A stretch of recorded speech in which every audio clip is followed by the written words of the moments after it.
Assalamu alaikum dear students, I hope you're fine, and today we have a new topic and chapter number 3, which is why boys fail in college. As you can see on my screen, I have taken out few points which you are going to study, and you will remember these points and you will be focusing on them. So in the very first paragraph you will be reading about two kinds of students, one who tries and one who doesn't try. ऐसे students जो कोशिश तो करते हैं कि वो कामयाब हो जाएं, लेकिन वो कामयाब नहीं हो पाते। और एक इस तरह के भी स्टूडेंट्स होते हैं जो कोशिश नहीं करते हैं, जो अपनी स्टडी पे फोकस नहीं करते हैं। लेकिन कुछ ऐसे स्टूडेंट होते हैं जो कोशिश तो करते हैं, लेकिन इसके बावजूद कुछ ऐसे प्रॉब्लम्स होते हैं जिनसे वो डील नहीं कर पाते हैं।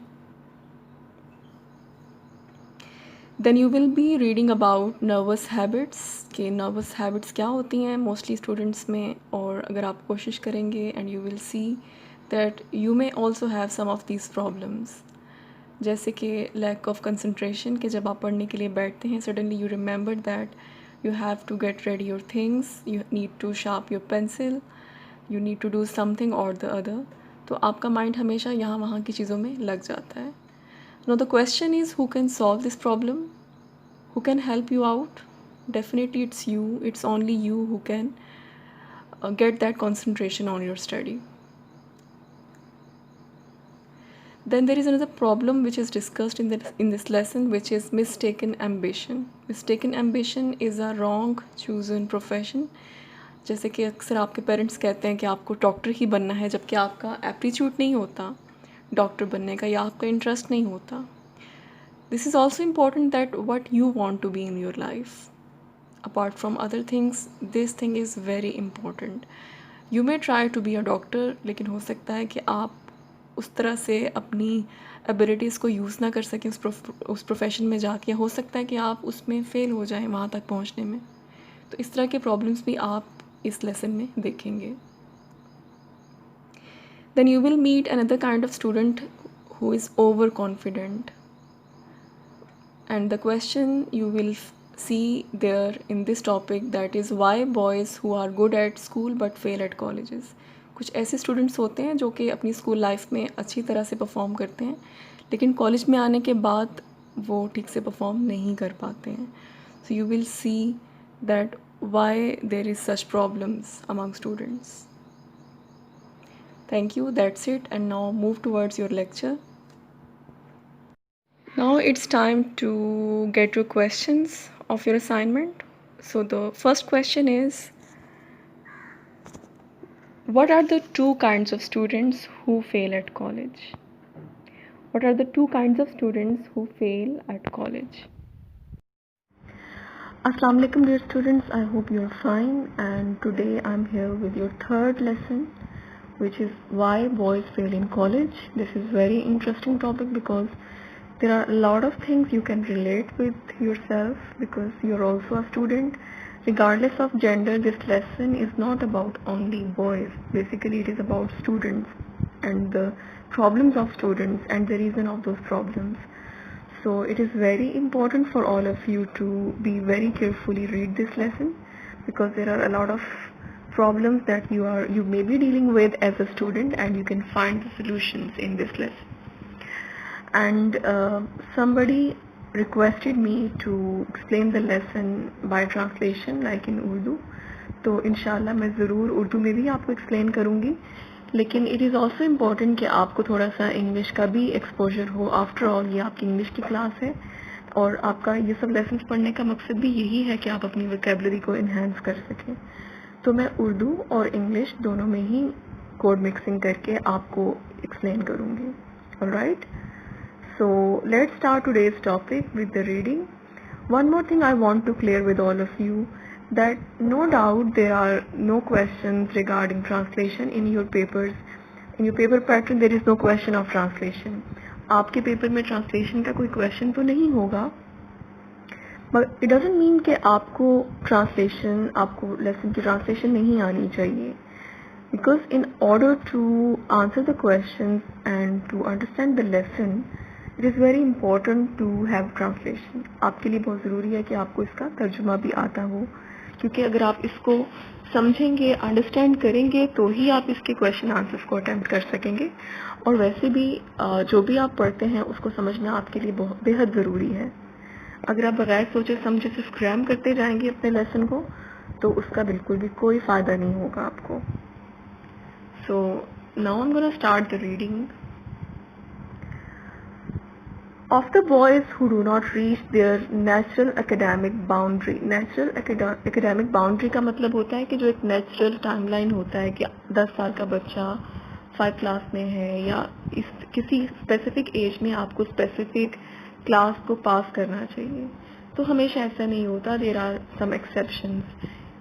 So of the boys who do not reach their natural academic boundary during the course of their college career, but who fail to get through means पास करना. कुछ ऐसे स्टूडेंट्स होते हैं आपके कॉलेज में जो कॉलेज स्टडी को पास नहीं कर पाते हैं. There are two main classes. दो तरह के इस तरह के स्टूडेंट्स होते हैं.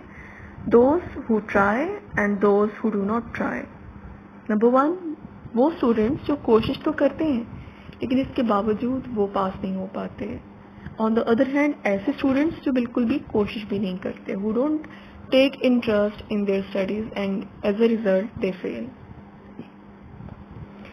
Many boys attempt seriously to make good but really have the native ability to do so, but find it almost impossible to sit at a desk and concentrate on the task assigned.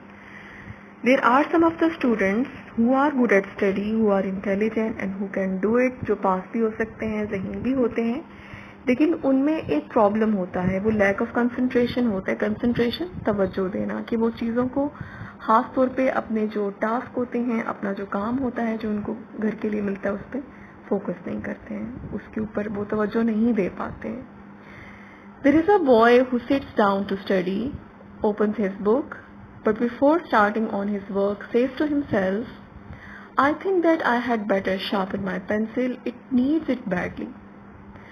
अब यहाँ पे आप सब लोग भी as a student, आपकी life में भी ऐसे बहुत सारे मौके आए होंगे कि आप पढ़ने के लिए बैठे होंगे और सडनली आपको याद आ गया होगा कि ओ मैंने तो भी पेंसिल शॉर्प करनी है या मैंने भी पानी पीने जाना है. I remember when I was a student, तो मेरे साथ ऐसा होता था. When I made everything ready in front of me, my books, my pens, my registers, लेकिन पता नहीं क्यों एक के बाद दूसरे मुझे कोई ना कोई काम याद आ जाता था. बहुत ही यूजलेस सी चीज़ें मेरे माइंड में आ जाती थी. Even I remember to apply nail polish on my nails, कि मुझे अचानक से ऐसा लगता था ओ मुझे अभी नेल पॉलिश लगानी चाहिए इस कलर की. मतलब डिस्ट्रैक्शन होती थी. तो ये डिस्ट्रैक्शन होती हैं कुछ स्टूडेंट्स की लाइफ में कि वो पढ़ने के लिए बैठते हैं और वो डिस्ट्रैक्ट हो जाते हैं. ये चीज़ें होती हैं हम सबके साथ. Okay, and my example is quite funny. As a matter of fact, I shared it with you. Okay, so let's move on. इसका मतलब ये नहीं है कि आप भी ये कुछ करेंगे. And when he has sharpened it, he observes that all his pencils need sharpening. जब अपनी पेंसिल रेडी कर लेता है तो फिर उसको याद आता है कि ओ माय गॉड, मेरी तो बाकी पेंसिल्स को भी मुझे ये सब करना है. तो फिर वो क्या करता है, and so on until his time is gone and nothing has been done. सारा का सारा टाइम गुजर जाता है और वो इसी तरह की यूजलेस सी एक्टिविटीज में अपना टाइम वेस्ट कर चुका होता है. Such nervous habits are not easy to uproot. Uproot means get rid, खत्म करना, and so far as I can see cannot be eradicated. Eradicated, खात्मा करना, by anyone but the boy himself. तो जो इस तरह की आदत होती हैं, बैड हैबिट्स होती हैं, कोई भी उनको खत्म नहीं कर सकता. As a teacher, I cannot help you in that. I cannot eradicate, I cannot end these habits of you. So who can do this? You yourself. You yourself can deal with this problem. Others can see difficulty, but the boy must take himself by the collar and make himself cultivate a poise. Cultivate a poise, अपने आप को पुरसकून करें.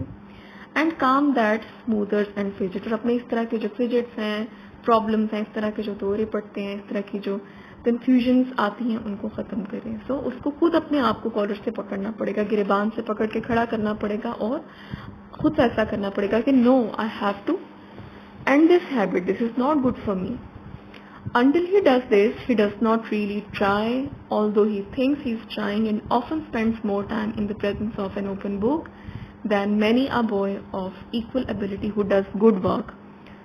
तो जब तक वो ये नहीं करता, ये करने की कोशिश नहीं करता, तो नो मैटर जितना मर्जी टाइम बुक अपने सामने किताब खोल के बैठा रहे, उसको इस तरह की रीडिंग से, इस तरह की पढ़ाई से कोई फ़ायदा नहीं होने वाला. और उतना ही टाइम जो दूसरा स्टूडेंट बैठ के अपनी स्टडी को देगा अपनी बुक के साथ, definitely he will do well, he will do more work. But अगर आप ऐसा करेंगे, इस तरह की हैबिट से अगर आप छुटकारा हासिल नहीं करेंगे, तो क्या होगा, आप ऐसे ही अपना टाइम वेस्ट करते जाएंगे. So in this paragraph we have got 2 points that there are 2 kind of boys who fail in college. Number 1 who try, number 2 who do not try. जो बिल्कुल भी कोशिश नहीं करते, और कुछ बच्चे होते हैं जो कोशिश तो करते हैं मगर वो कर नहीं पाते बिकॉज उनकी कुछ और तरह की एक्सेप्शनल प्रॉब्लम्स होती हैं. इसके बाद हमने देखा था कि जो प्रॉब्लम्स होती हैं बेसिकली वो लैक ऑफ कंसंट्रेशन होती है. कंसंट्रेशन मीन्स तवज्जो, कि स्टूडेंट जो हैं वो तवज्जो नहीं दे पाते हैं अपनी स्टडी को. जब वो पढ़ने के लिए बैठते हैं तो उनको एक के बाद दूसरे उनके जो माइंड है वो ऑक्यूपाइड होना शुरू हो जाता है, और उनको चीज़ें याद आना शुरू हो जाती हैं कि हमने ये भी करना है, ये भी करना है, ये भी करना है. और समटाइम्स आप किताब लेके भी अपने सामने बैठे रहते हैं. इस तरह की जो नर्वस हैबिट्स होती हैं, ये सिर्फ और सिर्फ स्टूडेंट्स खुद अपनी ख़त्म कर सकते हैं इनको अंडरस्टैंड करके. और जब वो अपने आप को थोड़ा फोकस करने की कोशिश करते हैं तो फिर वो अपनी इन चीज़ों पर कंट्रोल हासिल कर लेते हैं. Okay. A common cause of failure is a mistaken ambition for the boy on the part of his parents. एक और रीज़न होती है आपके फेलियर की, that is mistaken ambition. Mistaken ambition, गलत इंतखाब आपके एम्बिशन का. आप एम्बिशन का मतलब आप क्या बनना चाहते हैं, आपका मकसद क्या है, एक्सक्यूज मी, कि आप फ्यूचर में क्या करना चाहते हैं. तो समटाइम्स पेरेंट्स भी अपने बच्चों को फोर्स करते हैं कि no, you will become a doctor, you will become engineer. So whereas that person, that students doesn't have the calibre and interest in that subject. उसका एप्टीट्यूड ही नहीं होता, उसके अंदर ना तो वो शौक होता है, ना ही वो करने की अहलियत होती है. मे बी वो कोई और अच्छा प्रोफेशन ज्वाइन कर सकता है. हर इंसान में कोई ना कोई क्वालिटी होती है, लेकिन समटाइम्स आप रिकग्नाइज नहीं कर पाते हैं.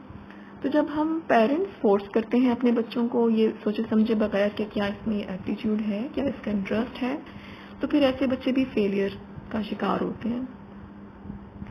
More often than I should wish I find a boy who is not showing any interest in his work and who is not trying to do it with any distinction.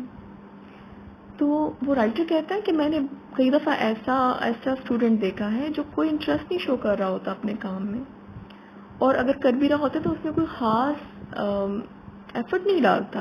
Distinction मतलब कि उसमें कोई नुमाया उसको कामयाबी नहीं हासिल होती है, because he is following our direction mapped out by his parents. Mapped out, एक नक्शा बना दिया होता है उसके पेरेंट्स ने कि तुमने इसी रास्ते पे चलना है.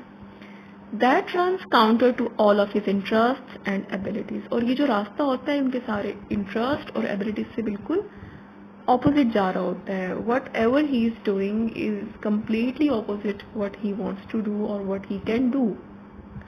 I have made a number of very warm enemies among the parents of college students by telling them that I am certain that the good Lord never intended their son to be a physician or a dentist or an engineer.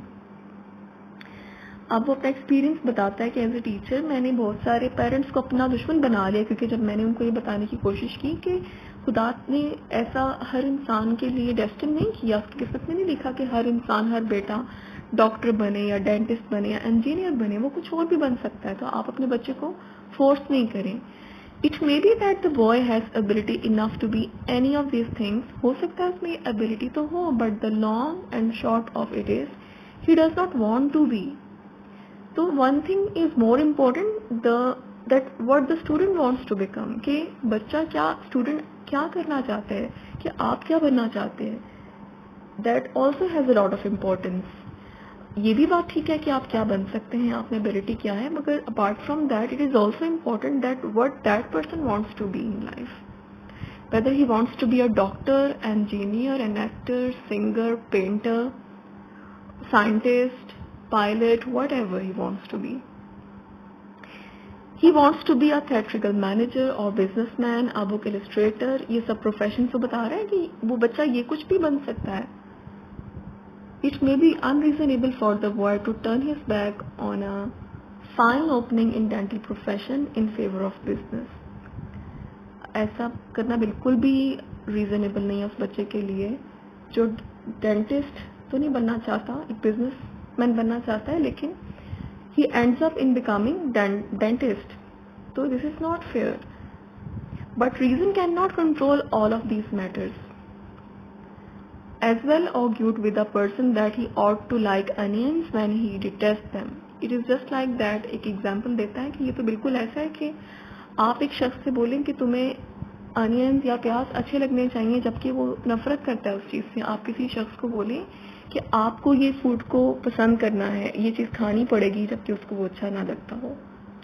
So as a general thing the boy wins out in such controversies and he should. Also be it said, the parent whom I have offended usually comes around after a term of years and tells me that his son was right and that he is thankful to me for taking the part of the boy in the argument. तो वो कहते हैं कि कई दफ़ा ऐसा भी होता है कि काफ़ी साल के बाद वही पेरेंट्स मेरे पास आते हैं, मेरा शुक्रिया अदा करते हैं कि आपने हमारे बच्चे का पॉइंट ऑफ व्यू भी हमारे सामने रखा. If such a boy fails, it is because he cannot bring himself to try to do the work that is distasteful to him. ऐसा जो स्टूडेंट होता है वो इसलिए फेल होता है कि वो चीज़ कर रहा होता है जो उसको पसंद नहीं है. That he feels is leading him in the wrong direction. He is going into wrong direction. If the college is alive to its work of advice, such cases are caught before failure is complete. So यहाँ पे वो suggest करता है कि हर college में एक ऐसा system होना चाहिए जो स्टूडेंट्स को एडवाइस कर सके ताकि बच्चे नाकामी से बच जाएं. So here I have a quote for you. Always love what you do, or you should do what you love. या तो आप वो काम करें जो आपको करना अच्छा लगता है या फिर आप जो कर रहे हैं आप उसको उससे प्यार करें, उससे करना पसंद करें. Only then you will be successful. Another type of boy who does not try is the very bright boy who has always done his schoolwork without effort and who has never learned that what real application is. There are some students who do their work perfectly, लेकिन वो उसका मतलब उसकी application practically उसका usage नहीं समझते हैं. वो याद तो कर लेते हैं चीज़ों को लेकिन उनको अप्लाई नहीं करते हैं अपनी लाइफ में. He supposes that he can float through college with as little effort as he did through school. उनको ऐसा लगता है कि जैसे स्कूल लाइफ में वो पास कर जाते थे अपने एग्जाम्स को, यहाँ आके भी वो ऐसे ही पास कर जाएंगे. I sometimes think that the bright boy who has always depended on his ability to get things quickly is the most pitiable object among all our failing students. वो कहता है कि जितने भी फेल्ड स्टूडेंट्स होते हैं मुझे सबसे ज़्यादा तरस ऐसे बच्चों पे आता है जिनको लगता है कि हम पास हो जाएंगे और वो बहुत उसको लाइट लेते हैं, ओवर कॉन्फिडेंट हो जाते हैं. For it is almost a tragedy to see all of this keenness going to waste, क्योंकि ये सब उनका जो इंटरेस्ट होता है ये वेस्ट हो जाता है. And to feel that entire opportunity which the college has to offer is passed up because of a too receptive mind. क्योंकि too receptive mind कि वो बहुत जल्दी चीज़ों को अंडरस्टैंड कर लेते हैं और वो समझते हैं कि अब हमें मज़ीद इस पे फोकस करने की ज़रूरत नहीं है. The cure of this sort of thing is again not easy, for it involves an entire change of attitude. यहाँ पे क्या क्योर है, क्या इलाज है बच्चों का कि वो अपने एटीट्यूड को चेंज करें. And the forming of a completely new set of habits. अपनी habits को change करें. No one can do this but the boy himself. Once again, who will solve this problem? The student. All that the rest of us can do is to point out what is the matter. हम क्या कर सकते हैं ऐसे बच्चों के लिए? Just to guide them that this is your problem. You have to solve this problem. You have to concentrate. You have to work hard. You have to give time to your studies. Right? So बाकी जो चीज़ है वो student पे depend करती है. जितना मर्जी teacher try कर ले, टीचर तो कभी भी नहीं चाहता ना कि आप लोग फेल हों. He tries to give his best in the classroom, out of the classroom, but after that it depends on you to practise that knowledge that is imparted on you. Right? So we will stop here and after that you are going to read this lesson and understand all the difficult words and meanings, and do let me know if you have any problem regarding this lecture. So tomorrow we will complete this lesson. So take care. Allah Hafiz. Have a good day. Your question number 2 is, why do the students who are good at school fail in college? Why do the students who are good at school fail in college?